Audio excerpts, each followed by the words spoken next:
Qué bueno que está con nosotros. Esto es Conversaciones. Comenzamos.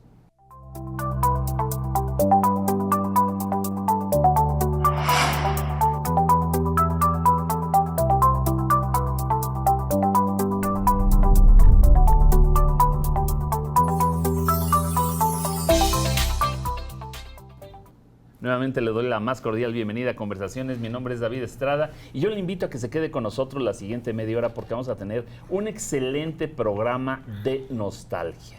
Si usted en la década de los 80, los 90 iba a la discoteca, iba a bailar y escuchaba toda esa música extraordinaria que teníamos en ese tiempo, pues quédese porque vamos a hablar de ese tema, precisamente de esas discotecas, hablando de estos lugares de baile que había en ese Querétaro de antaño. Y para hablar de este tema con dos instituciones que sin duda alguna usted conoce y conoce bien. En primer lugar, me da mucho gusto dar la bienvenida a, pues un creador digital que fue escalando de mesero a capitán, a disc jockey, a gerente de la ópera.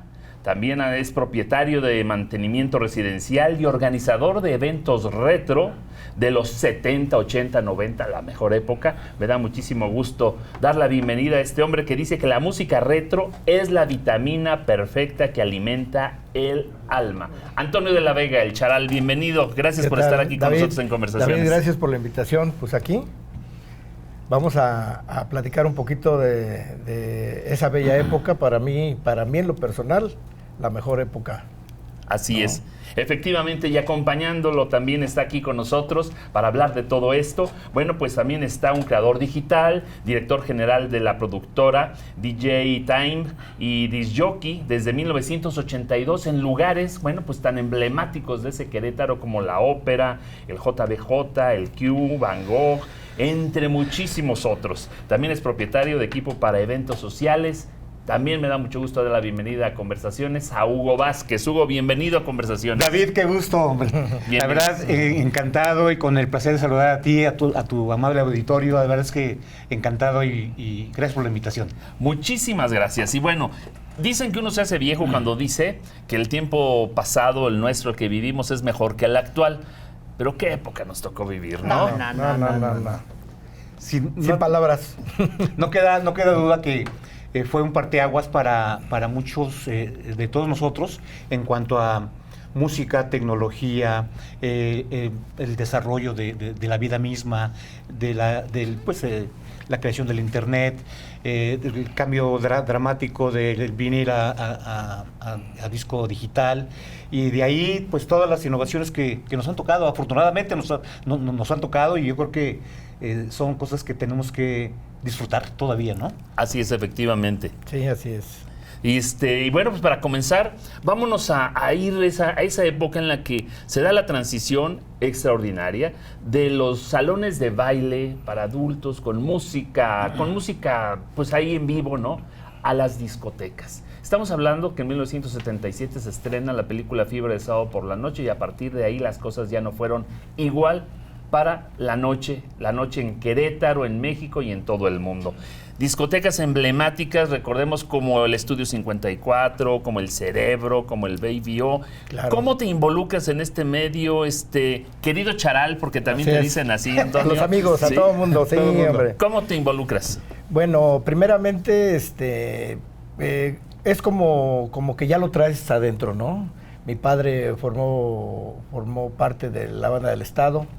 Era el Ringo Starr, el baterista de la Banda del Estado. Después tuvo su danzonera y de allí me empieza yo a involucrar, yo el más chico de mis hermanos, y me empiezo a involucrar en la música.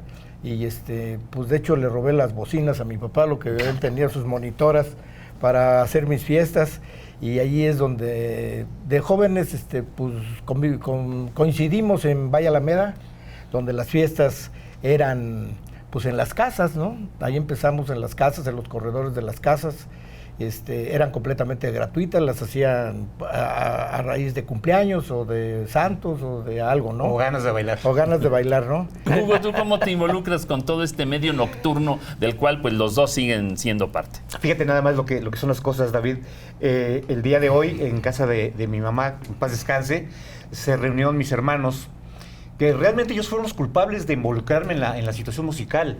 Yo nunca tuve una un tipo de música infantil propio. Lo mío eran escuchar Creedence, escuchar The Doors, escuchar Rolling Stones, escuchar Beatles, no sé, la música del momento, porque mis hermanos evidentemente eran mayores que yo, y pues queriendo o no, era pues parte de mi cultura musical desde entonces, ¿no? Claro, claro, sí. Era muy tardado. Estamos hablando aparte de una época en que no había redes sociales, no había... los discos eran de acetato. De acetato. Los eran de acetato. Y en tu caso, Antonio, ¿tú cómo te involucras precisamente en esa magia que tiene, bien lo comenta Hugo, de el estar detrás de una gran diversión para mucha gente? Bueno, como comenté anteriormente, pues me gustó la música, yo viendo a mi padre y ese, ¿no? Y me empieza a gustar lo de las fiestas, ¿no? Antes era con las famosas y antiguas consolas, ¿no? Y era un disco. Entonces empieza a mover, vienen los videos y todo, cómo se manejaba en el Estudio 54 la música seguida, ¿no? Música seguida. Y soy lírico, ¿eh? A mí nadie me enseñó, empezó a realizarse la ópera, un tío, el doctor Montes, era socio de Solatur S.A., era Solteros al Turismo, eran como 14, 15 socios del campestre, ¿no?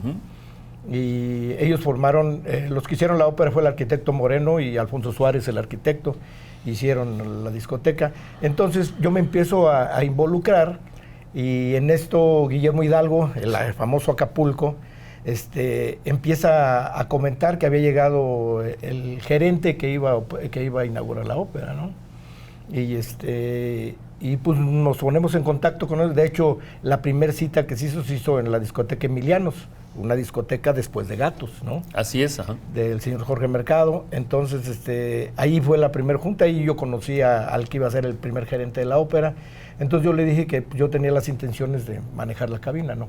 No era tan sencillo porque ya había gente adelante de mí, no sé, personas de Celaya, que ya le movían un poco la música seguida o música mezclada, lo que se llamaba, ¿no?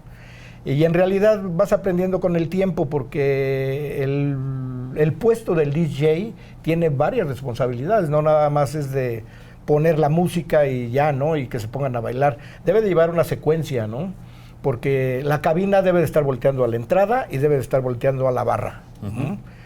El negocio, más bien la obligación del DJ es hacer consumir a la gente, porque a final de cuentas el negocio de las discotecas pues era el pago del cover por el lujo que ibas a ver, lo que era la pista, las luces y la música, ¿no? Que había que comprarse y ese rollo y ejecutarla. Entonces uno de los trabajos que tiene el DJ es hacer consumir a la gente con su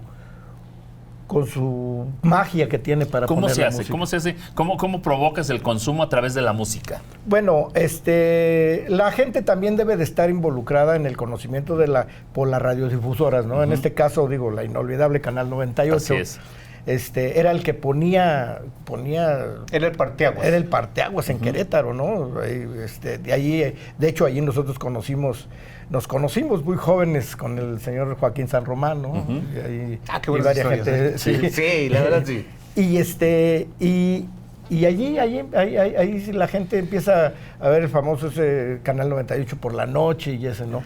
Que era la estación que transmitía música en inglés, la música de la juventud. Ajá, sí, correcto. Exactamente. Entonces, todos los queretanos, pues empezamos, tanto público como la gente que elaboraba se puede decir, una discoteca ya en forma más grande, con salidas de emergencia, desniveles y otro tipo de cosas, porque las demás fueron improvisadas. Lo que fue Gatos y Emilianos fueron improvisados, ¿no? Gatos, que quedaba ahí en el Hotel Casablanca. En el Hotel Casablanca, y Emilianos, que estaba en el conjunto que después fue el Cinema 2000, exactamente, ¿no? Ahí, exactamente. Son las un primeras, costado, ¿no? Ajá. Sí. Y pues ese más que nada es eso, ¿no? Entonces yo me involucré líricamente. Yo llegué a la ópera, precisamente llegué de garrotero, ayudante de mesero, ¿no? Después fui mesero, pero yo ya andaba muy involucrado en la música. Entonces de repente, de alguna manera, sale el joven de Celaya y me dan la oportunidad de arriba, ¿no? en la cabina, y es cuando yo empiezo y me empiezan a mandar a San Miguel de Allende al RIN, el RIN fue primero, y había socios, Roberto Torres Vázquez era socio de la ópera y era socio del RIN de San Miguel. Y empiezo a ir a San Miguel y allí pues conocí a don Mario Moreno, de vista, no nos presenta, sí. De vista Mario Moreno, a varias gente que iba mucha gente artista al RIN, ¿no? Y platicando con Gabriel Zavala, que era el DJ del RIN, pues él me empieza a enseñar los tips, ¿no? Cómo era, había que en un círculo de levantar en ritmos, empiezas desde el más lento hasta el más acelerado, se puede decir, para que lo entienda mejor la gente. Y luego había que bajarlos para que la gente se cansara y descansara y tomara su bebida favorita, ¿no? Así es. O en aquel tiempo, pues es como hoy, ¿no? Es más económico una botella que la coctelería, ¿no? Pero antes se regía mucho la coctelería, ¿no? Ahora ya ha desaparecido ya. Claro. Hugo, en tu caso, ¿cuál fue tu primer trabajo discotequero?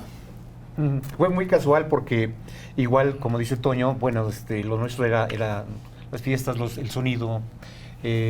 No sé si recuerdes a don Toño Sonabrais. Sí. Él, pues su hijo Toño Sonabrais tenía también un mezclador y cosas por el estilo, y me dijo un día, oye, vámonos a trabajar a una disco. Yo acababa de dejar los Gallos Blancos, por alguna razón. Todo el mundo pasamos ahí. Y nos fuimos al hotel, el Misión Jurica, ahora. En ese momento era el Hotel Jurica, y tenía una discoteca, yo creo que de este tamaño, dos veces este tamaño, muy chiquita, una pista muy chiquita también, un par de bocinas, sonido, mixer, tornamesas. Las y misiones. Para mí ya era... Las misiones. Se llamaba La Misión. La Misión. Su logotipo era precisamente un misionero, como en perfil, algo así muy estético, muy bonito. Pero el tema era que pues que era una novedad para uno, porque yo no había tocado nunca en una discoteca. Había que aprender. Y lo mío fue un poquito más sencillo, porque pues dentro de mis gracias y todo eso llegué a tocar guitarra y llegué a tocar algo de piano. Entonces, entre compases y tonos, pues yo tenía una mejor relación de lo que era cómo cuadrar bien una mezcla, ¿no? Entre dos canciones sobre un beat musical, digamos, de 130 bits por minuto, que es el promedio en el cual se manejaban las canciones de la música discoteca. Y la gente llegaba y me decía, pero ¿cómo lo haces? Pues es normal. Para mí era muy normal mezclar en tiempos, porque yo contaba tiempos desde ese círculo de do de guitarra, ¿no? Entonces, era muy fácil para mí, y la verdad es que muy práctico también. Después mi compadrote pues me hizo favor de llamarme a la ópera. Antes de eso fui a Tequisquiapan con Juan Querencia y después la ópera. Ahí hice mi servicio social ahí como desde mayo hasta septiembre. Ajá. Sí, sucedió que pues yo ya como que ya había sido mi tiempo, ¿no? De 80 a 83 ya había sido mi tiempo, y aparte pues yo necesitaba un poco más de ingreso, y decido pues bajarme de capitán, ¿no? Yo estaba en la cabina de la ópera, y fui el segundo DJ, y te digo, el primero fue el que estuvo en Celaya, y luego fui yo, y yo necesitaba alguien que... Entonces acá mi compadre, pues ya nos conocíamos de Valle Alameda, y ya, pues oyes, ¿no? El Lugo es el número uno, ¿no? Y dije, bueno, si vamos a traer a alguien a la discoteca, porque fue la primer discoteca que se hizo desde cimientos para hacer discoteca, ¿no? La ópera. No fue adaptada. No fue adaptada, y pues en ese tiempo estaba en construcción, pues muy adelantada, ¿no? 3 desniveles, su pista, luces un poco más modernas. Ya después vinieron más lugares que se actualizaron más, ¿no? Pero en ese momento, del abril del 80 al 89 fue cuando existió la ópera, ¿no? No, 92, perdón. Hasta el 92, agosto del 92. De abril del 80 al 92. Al 92. Yo salí de la ópera en 88, me fui al BES con Manuel Sánchez Carterburi, y fue allí como que un break allí para ir yo al Q. Claro. ¿no? El Q, que yo me acuerdo, yo estuve en la inauguración, que fue icónica la inauguración, con una cola hasta el Britannia. Para empezar, la invitación, que era Sí. de 2 metros, ¿no? Ajá. Una invitación muy padre, Sí. muy bonita, con serigrafía y en suaje. ¿Cómo se llama? Hubo como La estructura 2, del 3, Q. ¿no? Porque había como socios. Fue el día 304 El día 304. del 88. Del 88 y fue la inauguración del Q. Yo no sí fui a la inauguración, pero yo todavía no encajaba allí, yo todavía no era mi momento, tuve que esperar 2 años más. Bueno, quiero que sepas que yo vi, tuve la fortuna de conocer al dueño del Q, a Luis Eduardo. Luis Eduardo Mejías. El famoso Gordo, periodista. famoso. Sí, ajá. Ajá. No, bueno, el papá. Más bien el papá. El hijo, ajá. El hijo. Ajá. El hijo. Él estuvo yendo mucho tiempo a la ópera, iba los jueves regularmente, los viernes se iba al J.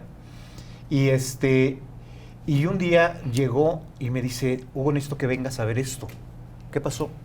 Y me sale una maqueta. Ujú. Y yo dije, esto va a ser mi discoteca. Que le iban a poner, no recuerdo el La nombre. Luna, ¿no? La Sí, Luna, La Luna. algo así. Ajá. Y me dice, ¿qué te parece? Le digo, pues me parece que está mal.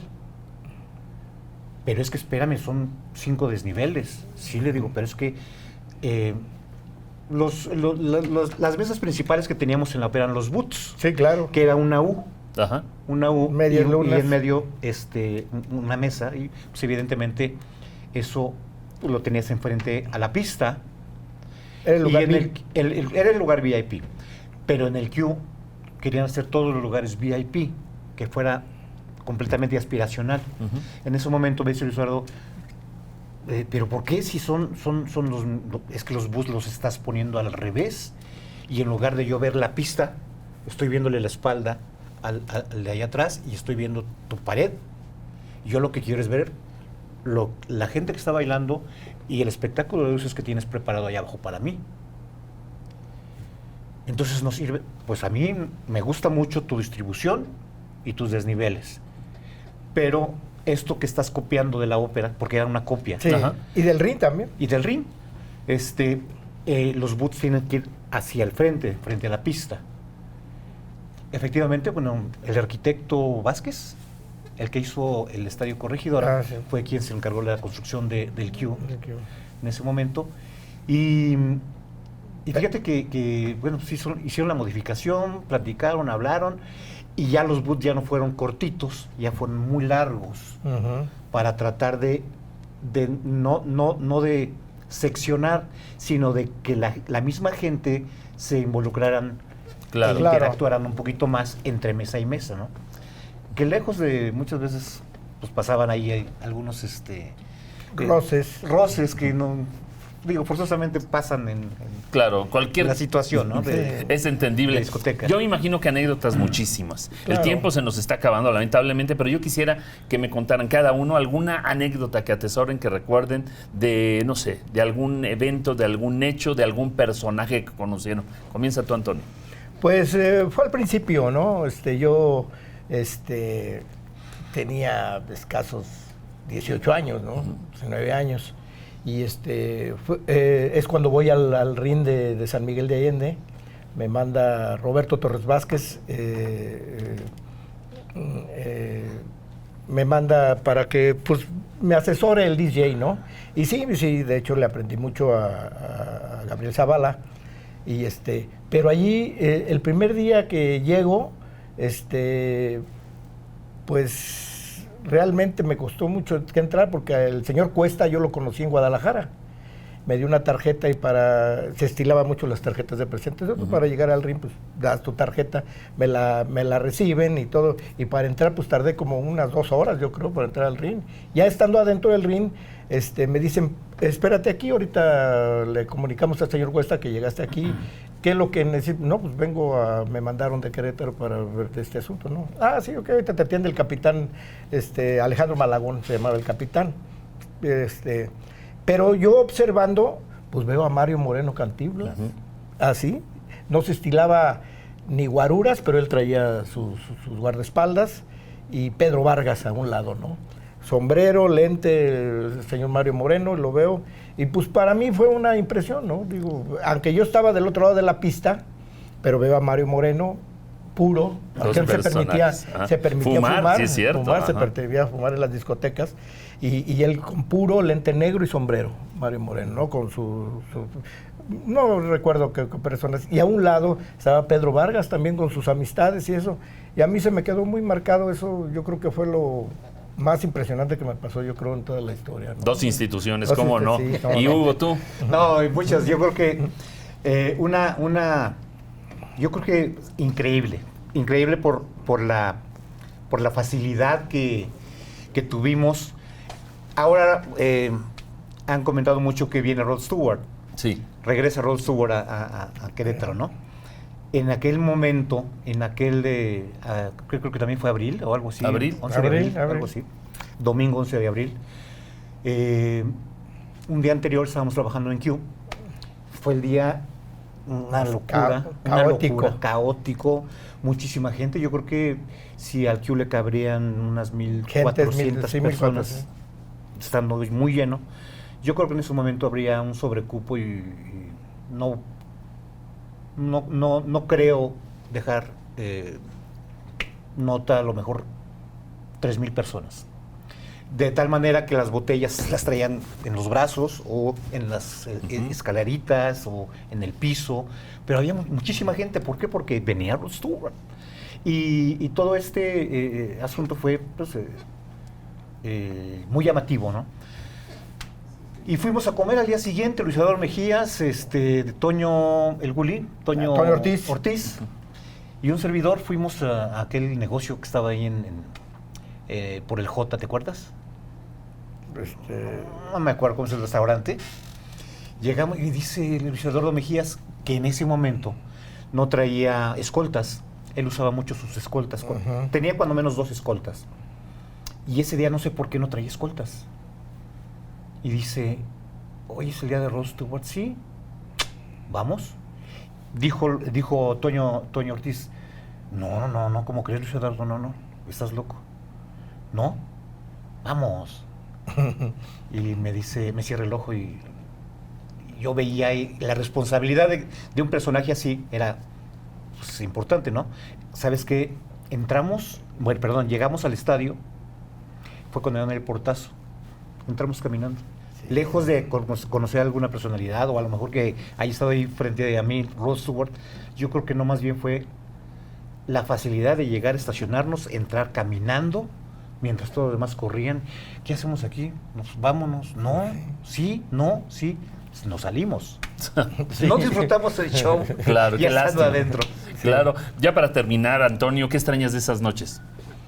Pues, fíjate que todo era transparente antes, ¿no? Nosotros salíamos, no había horario de cierre, llegábamos a cerrar 3, 4 de la mañana y nos veníamos caminando por la calle desde Álamos hasta la Alameda donde vivíamos.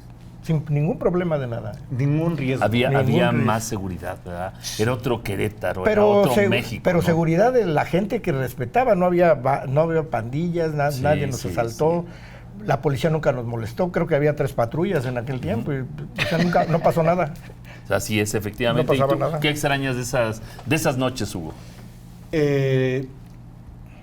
Creo que la formalidad, el que te exigieran llegar con zapatos, con camisa, que vistieras bien y que llevaras forzosamente pareja. Te daba un estatus, te daba una personalidad, te daba credibilidad en el negocio. Y yo creo que lo que extrañas, sí yo podría extrañar sería un poquito, ya le pegué el micrófono, perdón, esa parte seria, esa parte formal. Sí, se trata de irte a divertir, de cantar, de bailar, pero seamos un poquito más, no quiero ser claro. conservador ni mucho menos, pero sí, yo creo que ese platicar, ligar y vestirte bien para poder convencer y y llegar a algo Algo formal. más light, ¿no? Está padre, ¿no? Las costumbres cambian. Sí, claro. Lamentablemente, gracias por haber estado aquí con No, al nosotros. contrario. Y eso fue una probadita nada más. Una probadita, y espero en otra ocasión tengamos oportunidad Vas a de ver que ampliar más este tema, pero al menos una probada de aquellos tiempos, de aquella música, de aquellas discotecas que ya no existen. Muchísimas gracias a los dos No, por al haber estado aquí. contrario. Muchísimas gracias a Al ti, contrario, gracias a los amigos igual también. Y Un saludo va a haber a todo el oportunidad. público. Igual venimos y aquí tocamos un par de canciones mientras platicamos todos, ¿va? Gracias, Antonio de la Vega. Gracias, Hugo Vázquez. Gracias a ti. Nos vemos pronto. Claro que sí, Gracias. David, gracias. Y amigos, muchísimas gracias por haber estado con nosotros en este programa de Nostalgia aquí en Conversaciones. Como siempre, mi agradecimiento a Cristian Aviña en la producción y también a Memo Álvarez por estar aquí en las cámaras. Mi nombre es David Estrada. Recuerde que tenemos retransmisiones sábado, domingo y lunes. Nos vemos la próxima semana.